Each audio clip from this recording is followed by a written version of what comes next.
German ഭാഷയിലെ ലോട്ട് എന്ന വാക്കിൽ നിന്നാണ് ലോട്ടറി എന്ന പദത്തിന്റെ പിറവി. BC-യിൽ റോമിൽ ലോട്ടറി നടത്തിയിരുന്നു. പക്ഷേ സമ്മാനം പണമായിരുന്നില്ല, അടിമകളും മറ്റുമായിരുന്നു.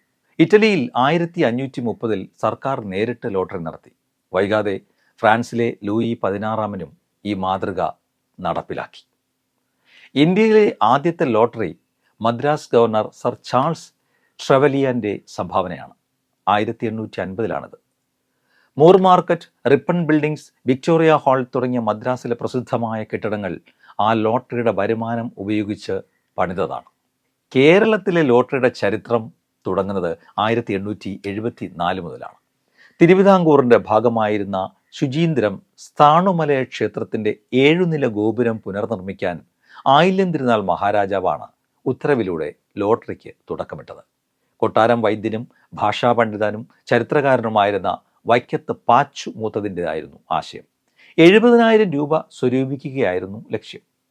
30,000 രൂപ സർക്കാർ വഹിക്കാൻ തീരുമാനിച്ചു. 1 രൂപയുടെ 50,000 ടിക്കറ്റാണ് തിരുവിതാംകൂറിൽ വിറ്റത്.